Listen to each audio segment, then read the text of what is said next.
This week's parsha we have the brachas, v'yiten l'cha, the brachas that Yitzchak gave to Yaakov. As we know, he was planning to give it to Esav, and then Yaakov tricked him, he gave it to Yaakov, he had the brachas to Yaakov, and then later on when Esav came, he cried, he begged, Yitzchak, please give me also a bracha. You only have one bracha, please give me also a bracha.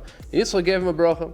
And at first glance, the brachas are very, very similar. Let's see, Pasuk Chavches, famous Pasuk, v'yiten l'cha elikim mital hashamayim shmani aretz. Hashem should give you from the dew of the heavens and from the fats of the land.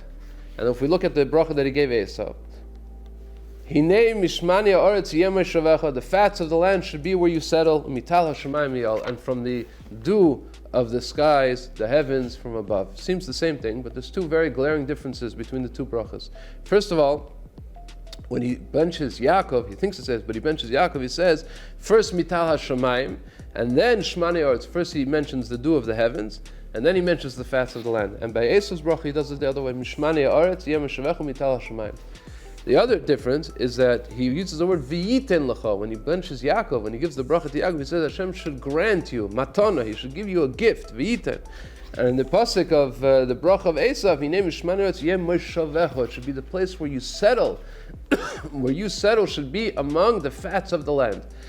Rav Moshe Sternbach Shlita explains as follows. We know a lot of the Mefarshim explain the difference of opinion that existed between Yitzchak and Rivka was not if Yaakov was a tzaddik and Esav was not a tzaddik. Yitzchak understood that very well, and Rivka for sure understood that Yaakov is the one who represents the Ruchnius, the Klal Yisrael, the Torah and the mitzvahs, the Yoshev Oilim. Esav is not going to be that person. Esav is not going to be that person, and his descendants will not be those people who are going to spend their days and nights with spiritual pursuits. But Yitzchak thought that Klal Yisrael depends on support. There has to be material support to those that are dedicating their lives to Torah and mitzvahs.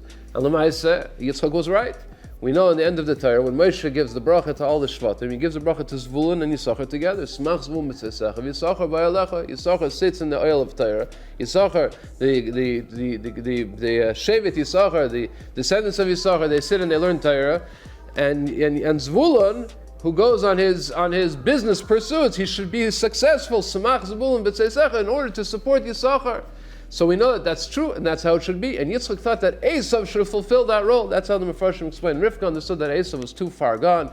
He was out of the pale to represent that can be part of Klal Yisrael at all in any role, and therefore Rivka felt that within Yaakov it had to be, and that's how L'maaseh HaKadosh Baruch Hu, he made it the Hashgacha Pratis, that's how it should come out, that everything should be within Yaakov. But when Esav was giving the first bracha, when Yitzchak was giving the first bracha, he thought he was giving to Esav, and L'maaseh turned out he was giving to Yaakov, and Yitzchak realized that after he gave the bracha. He said two things. V'yiten l'cha. First of all, it should be a matana. This should not be your goal. Your goal should not be not the dew and not the fats of the land. All this materialism and the physical benefits that I'm giving you is only for shamayim. It's only for first of all mital hashamayim. First of all, you should always focus on shamayim and then aretz. And second of all, it should be a matana.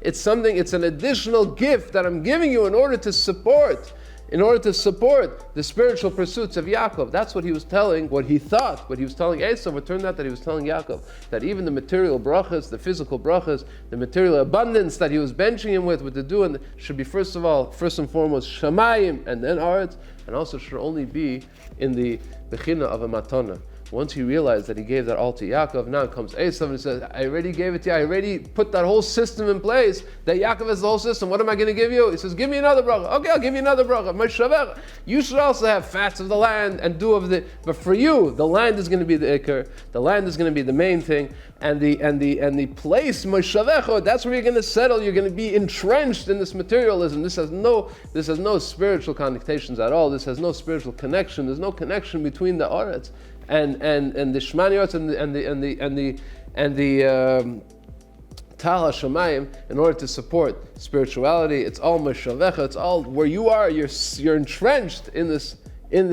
materialism. Says Rav Moshe Sternbach, this is a lesson that even when we have abundance, Baruch Hashem, Klal Yisrael is benched with abundance, and we get this matana. Hashem gives us this matana, but He gives it to us only for one goal, only for one reason, in order to support ourselves and others who are on the spiritual pursuits of Torah and mitzvahs. That's the point of the Shmani Haaretz and the Tal HaShemaim. There's no intrinsic value of having the Tal HaShemaim and the Shmani Haaretz. The only intrinsic value is a means in order to get to the real ends, to get to the real goals of Shmiras mitzvahs and Limud HaTorah. Good Shabbos.